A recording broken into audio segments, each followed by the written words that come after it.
എല്ലാവരെയും പുതിയ വാർത്തയിലേക്ക് ഞാൻ സ്വാഗതം ചെയ്യുകയാണ്. കഴിഞ്ഞ ദിവസം ഇറാൻ സൈന്യം ഇസ്രായേലികളുടെ ഫോണിലേക്ക് ഒരു സന്ദേശം അയച്ചു. ആ സന്ദേശത്തിലുണ്ടായിരുന്നത് മിഡിൽ ഈസ്റ്റിലെ അവസാനത്തെ US റഡാർ സംവിധാനവും ഞങ്ങൾ നശിപ്പിച്ചിരിക്കുന്നു. അങ്ങനെ സംഭവിച്ചിട്ടില്ലെന്ന് നിങ്ങളുടെ മാധ്യമങ്ങളും നേതാക്കളും നിങ്ങളെ തെറ്റിദ്ധരിപ്പിച്ചിരിക്കുകയാണ്. അതുകൊണ്ട് എത്രയും വേഗം എല്ലാവരും രാജ്യം വിടുന്നതാണ് നല്ലത്. ഉടൻ തന്നെ ഞങ്ങളുടെ മിസൈലുകൾ നിങ്ങളുടെ രാജ്യത്ത് വീഴും. ഞങ്ങളുടെ മിസൈലുകൾക്ക് മുന്നിൽ നിങ്ങളുടെ ഷെൽട്ടറുകൾ സുരക്ഷിതമല്ല എന്നുമായിരുന്നു ആ സന്ദേശം.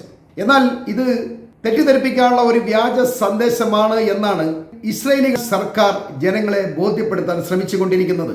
ഈ ശ്രമം നടക്കുമ്പോഴാണ് ഇന്ന് വെളുപ്പിന് ഇസ്രായേലിനോട് ചേർന്നുള്ള ജോർദാനിലെ അമേരിക്കൻ സൈനിക കേന്ദ്രത്തിന് നേരെ ഇറാൻ അപ്രതീക്ഷിതമായി വലിയൊരു ആക്രമണം നടത്തിയിട്ടുള്ളത്. ഈ ആക്രമണത്തിന് ശേഷവും മറ്റൊരു സന്ദേശം ഇസ്രായേലി ജനങ്ങളുടെ ഫോണുകളിലേക്ക് എത്തിയിട്ടുണ്ട്. അതിൽ അടുത്തത് ഇസ്രായേൽ എന്നാണ് രേഖപ്പെടുത്തിയിരിക്കുന്നത്. ഇറാനിൽ ഞങ്ങളുടെ ലക്ഷ്യം പൂർത്തിയാക്കി, മാത്രമല്ല യുദ്ധം നീളുന്നത് അമേരിക്കയ്ക്കും മിഡിൽ ഈസ്റ്റിലെ സഖ്യകക്ഷികൾക്കും വലിയ സാമ്പത്തിക ബാധ്യത വരുത്തുന്നു എന്നൊക്കെ കാരണങ്ങൾ പറഞ്ഞുകൊണ്ടാണ് 2 ദിവസം മുമ്പ് ട്രംപ് സ്വയം യുദ്ധം നിർത്തിയതായി പ്രഖ്യാപിച്ച് പിന്മാറിയത്. എന്നാൽ ട്രംപ് അങ്ങനെ പോകാൻ വരട്ടെ, ഇതിനൊരു തീരുമാനമുണ്ടായിട്ട് പോയാൽ മതി എന്ന് പറഞ്ഞാണ് ഇന്ന് വെളുപ്പിന് ജോർദാനിലെ അമേരിക്കൻ താവളങ്ങൾക്ക് നേരെ ഇറാൻ ആക്രമണം നടത്തിയിട്ടുള്ളത്. 4 ബാലിസ്റ്റിക് മിസൈലുകളാണ് ഇറാനിൽ നിന്ന് എത്തിയെന്നും അവയെ തടഞ്ഞുവെന്നും അമേരിക്ക അവകാശപ്പെടുമ്പോൾ 10ലധികം മിസൈലുകൾ എത്തിയതായിട്ടാണ് പ്രാദേശിക റിപ്പോർട്ടുകളുള്ളത്. ഇവയെ തടയാൻ അമേരിക്കയ്ക്ക് കഴിഞ്ഞില്ലെന്നും അമേരിക്കൻ സൈന്യത്തിന്റെ കയ്യിൽ ഏതാനും ചില പാട്രിയറ്റ് സംവിധാനമുണ്ടെങ്കിലും അതിൽ ഉപയോഗിക്കാനുള്ള പ്രതിരോധ മിസൈലുകൾ ഇല്ലാത്തതാണ് ഇറാനിയൻ മിസൈലുകളെ തടയുന്നതിൽ പരാജയപ്പെടുന്നത് എന്നുള്ള റിപ്പോർട്ടുകളും പുറത്തു വരുന്നുണ്ട്. നേരത്തെ ഒരു മിസൈലിനെ തടയാൻ 1 അല്ലെങ്കിൽ 2 പ്രതിരോധ മിസൈലുകളാണ് അമേരിക്ക അയച്ചിരുന്നത്. എന്നാൽ ഗോൾ പോസ്റ്റിലേക്ക് തന്ത്രപരമായി ഗോൾ അടിക്കുന്ന ഒരു ഫുട്ബോളറെ പോലെ ഈ അമേരിക്കൻ പ്രതിരോധ മിസൈലുകളെ വെട്ടിച്ച് കടന്നു വന്ന് ലക്ഷ്യത്തിൽ വലിയ നാശം വിതയ്ക്കാൻ ഇറാനിയൻ മിസൈലുകൾക്ക് കഴിയുന്നത് കൊണ്ട് ഇപ്പോൾ അവയെ തടയാൻ 3-4 മിസൈലുകൾ അമേരിക്കയ്ക്ക് ഉപയോഗിക്കേണ്ടി വരുന്നു എന്നുള്ളത് അവർക്ക് വലിയ സാമ്പത്തിക നഷ്ടമാണ് ഉണ്ടാക്കുന്നത്. അതിനാൽ ഇവയെ തടയുന്നതിനേക്കാൾ നല്ലത് ലക്ഷ്യത്തിൽ പതിക്കുന്നതാണ് ലാഭകരമെന്ന തിരിച്ചറിവ് അമേരിക്കൻ സൈനിക നേതൃത്വത്തിന് ഉണ്ടായതുകൊണ്ടാണ് കൂടുതൽ ഇറാനിയൻ മിസൈലുകൾ വീഴുന്നത് എന്നാണ് നിരീക്ഷകരുടെ അഭിപ്രായം. അമേരിക്ക ഈ മിസൈലുകളെയൊന്നും ഇപ്പോൾ തടയുന്നില്ല, അതിനുള്ള സംവിധാനം അവരുടെ കയ്യിലില്ല. അത് വലിയ പണച്ചിലവുള്ള കാര്യമാണെന്ന് അമേരിക്ക ഇപ്പോൾ തിരിച്ചറിഞ്ഞിട്ടുണ്ട്. അതുകൊണ്ട് ഇറാൻ എവിടേക്ക് ലക്ഷ്യം വയ്ക്കുന്നു അവിടേക്ക് മിസൈലുകൾ പതിക്കുകയാണ് സംഭവിക്കുന്നത്. ഇപ്പോൾ തന്നെ മിഡിൽ ഈസ്റ്റിലെ അമേരിക്കയുടെ ഏതാണ്ട് എല്ലാ സൈനിക കേന്ദ്രങ്ങളിലും കാര്യമായ പ്രവർത്തനങ്ങളൊന്നും നടത്താൻ കഴിയാത്തവം അവ പൂർണ്ണമായും തകർന്നു കഴിഞ്ഞിട്ടുണ്ട്. ഇനി ബാക്കിയുള്ളതും കൂടി നശിപ്പിക്കാനും അമേരിക്കയെ യുദ്ധം കൊണ്ട് ഇവിടെ തളച്ചിടാനും അതല്ലെങ്കിൽ പരാജയം സമ്മതിച്ച് മിഡിൽ ഈസ്റ്റ് പൂർണ്ണമായും ഉപേക്ഷിച്ചുകൊണ്ട് രക്ഷപ്പെടുന്നതുവരെ അവരെ ആക്രമിക്കുക എന്ന തന്ത്രമാണ് ഇപ്പോൾ ഇറാൻ പ്രയോഗിച്ചു കൊണ്ടിരിക്കുന്നത്. എന്നാൽ വെടിനിർത്തൽ സ്വയം പ്രഖ്യാപിച്ചുകൊണ്ട് പിന്മാറിയ ട്രംപ് ഇപ്പോൾ പത്രസമ്മേളനങ്ങളിൽ പറഞ്ഞു നടക്കുന്നത് ഇറാൻ വെടിനിർത്തലിന് അപേക്ഷിച്ചു, അതുകൊണ്ടാണ് താൻ വെടിനിർത്തിയത് എന്നാണ്. എന്നാൽ ഇങ്ങനെ ഒരു സംഭവം നടന്നിട്ടേ ഇല്ല എന്നാണ് ഇറാന്റെ സൈനികവും രാഷ്ട്രീയവുമായ നേതൃത്വങ്ങൾ റിപ്പോർട്ട് ചെയ്യുന്നത്.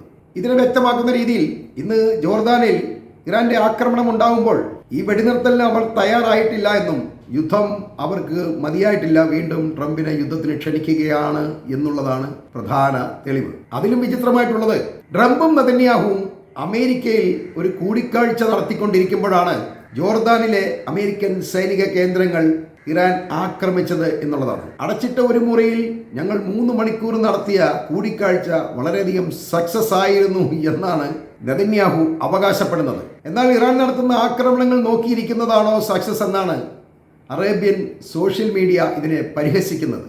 സത്യത്തിൽ ട്രംപിനോ നെതന്യാഹുവിനോ ഇനി ഒന്നും ചെയ്യാനില്ല എന്നുള്ളതാണ് വാസ്തവം.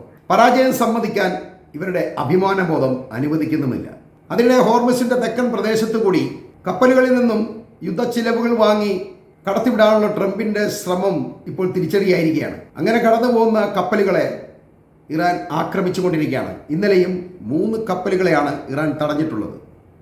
ഇതുവഴി കടന്നു പോകാൻ പാടില്ല, ഇറാന്റെ അണ്ടറിലുള്ള ഹോർമുസിലൂടെ മാത്രമേ കടന്നു പോകാൻ പാടുള്ളൂ എന്നാണ് ഇറാൻ ഇവരോട് നിർദ്ദേശിക്കുന്നത്. അതനുസരിക്കാത്തവരെയാണ് ഇറാൻ സാധാരണ ആക്രമിക്കുന്നത്. ഇപ്പോൾ കപ്പലുകൾ ഏതാണ്ടൊക്കെ ഇറാന്റെ പരിധിയിലേക്ക് എത്തിയിട്ടുണ്ട്. ഇവരെല്ലാം ടോൾ കൊടുത്തുകൊണ്ട് ഇപ്പോൾ ഹോർമുസ് കടക്കുന്നുണ്ട്. ഒരുപാട് കപ്പലുകളെ കുറച്ച് ദിവസങ്ങളായിട്ട് ഇറാൻ ഇപ്പോൾ കടത്തിവിടുന്നുണ്ട്. ഹോർമുസിന്റെ അവകാശങ്ങൾ ഇറാനും ഒമാനും മാത്രമാണെന്നും വിദേശികൾ ഇവിടെ ആധിപത്യം സ്ഥാപിക്കുന്ന കാലം കഴിഞ്ഞുവെന്നുമാണ് ഇറാൻ പറയുന്നത്. ഹോർമുസ് കടക്കുന്ന കപ്പലുകളിൽ നിന്നും ടോൾ ഈടാക്കുന്ന കാര്യത്തിൽ ഇറാനും ഒമാനുമായി ഒരു ധാരണയിലെത്തിയതായി ഇന്നലെ ഒമാനും സമ്മതിച്ചിട്ടുണ്ട്. അങ്ങനെ ഹോർമുസിലെ ട്രംപിന്റെ ആധിപത്യ മോഹവും തകർന്നതോടെ ഇവിടം വിടുന്നതായിരിക്കും സുരക്ഷിതം എന്ന വിലയിരുത്തലാണ് ലോകമെങ്ങുമുള്ളത്. പിന്നെ ഇതോടൊപ്പം മറ്റൊരു വാർത്തയും കൂടി നിങ്ങളെ ഞാൻ അറിയിക്കുകയാണ്. ഇറാഖിൽ അമേരിക്കയുടെയും സൗദിയുടെയും നേതൃത്വത്തിൽ ഇപ്പോൾ ആക്രമണം നടക്കുകയാണ്. ഇറാഖിലെ ഇറാൻ പക്ഷ ഷിയ മേഖലയിലാണ് ഇവർ ആക്രമണം നടത്തിക്കൊണ്ടിരിക്കുന്നത്. കഴിഞ്ഞ ദിവസം ഇറാഖിൽ നിന്നും സൗദിയിലെ ദമാം മേഖലയിലെ പെട്രോളിയം കമ്പനികൾക്ക് നേരെ ഡ്രോൺ ആക്രമണം ഉണ്ടായതിന്റെ തിരിച്ചടിയാണ് ഇപ്പോൾ നടക്കുന്നത്. ഈ മിഡിൽ ഈസ്റ്റ് മേഖലയിലെ സംഘർഷങ്ങൾ അവസാനിപ്പിക്കുന്നതിനും ഇവിടെ സുരക്ഷയും സ്ഥിരതയും ഒക്കെ നിലനിർത്തുന്നതിനും സൗദി അറേബ്യ കഠിന ശ്രമം നടത്തുന്ന സമയത്താണ് ഇറാഖിലെ ഇറാനുമായി ബന്ധപ്പെട്ട സായുധ സംഘങ്ങൾ ഇത്തരം സമീപനങ്ങൾ അല്ലെങ്കിൽ ആക്രമണങ്ങൾ നടത്തുന്നത് എന്നാണ് സൗദി അറേബ്യയുടെ വിദേശകാര്യ മന്ത്രി പറയുന്നത്. സൗദി ഇപ്പോൾ ഹൂത്തികളിൽ നിന്നും ഇറാഖിൽ നിന്നുള്ള ആക്രമണം നേരിടുന്ന വല്ലാത്തൊരു ഘട്ടത്തിലൂടെയാണ് കടന്നു പോകുന്നത്. ഒരു വശത്ത് ഇസ്രായേലുമായി അബ്രഹാം കരാറിൽ ഒപ്പുവെക്കാൻ ട്രംപിന്റെ സമ്മർദ്ദം ഉള്ളപ്പോൾ മറുവശത്ത് അമേരിക്കയ്ക്ക് യാതൊരുവിധ സൗകര്യങ്ങളും ചെയ്തു കൊടുക്കരുത് എന്ന ഇറാന്റെ ഭീഷണിയുമാണ് അവർക്കുള്ളത്.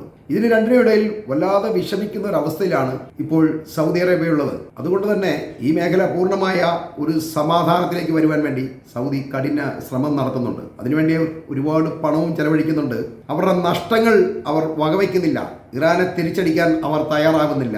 എന്നാൽ ഇറാഖിലെ ഈ ചെറിയ ഷിയ സംഘങ്ങൾ സൗദി അറേബ്യയ്ക്ക് നേരെ ആക്രമണം നടത്തുമ്പോൾ അത് അവരുടെ അഭിമാനത്തെ വല്ലാതെ വ്രണപ്പെടുത്തുന്നുണ്ട്. അതുകൊണ്ടാണ് അവർ തിരിച്ചടിക്കുന്നത്. തന്നെയുമല്ല, ഹൂത്തികളുമായും ഒരു കോംപ്രമൈസ് നടത്താൻ വേണ്ടി ഇവർ ശ്രമം നടത്തുന്നുണ്ട്. ടോട്ടലി സൗദി അറേബ്യ വല്ലാത്തൊരു ബുദ്ധിമുട്ടിലാണുള്ളത്. ഇനി മേഖലയിൽ നിന്നും അമേരിക്ക പൂർണ്ണമായും പോയെങ്കിൽ മാത്രമേ ഉള്ളൂ സൗദി അറേബ്യയ്ക്കും ഖത്തറിനുമൊക്കെ ഒരു സമാധാനം ഉണ്ടാകൂ എന്നും പറയേണ്ടതുണ്ട്.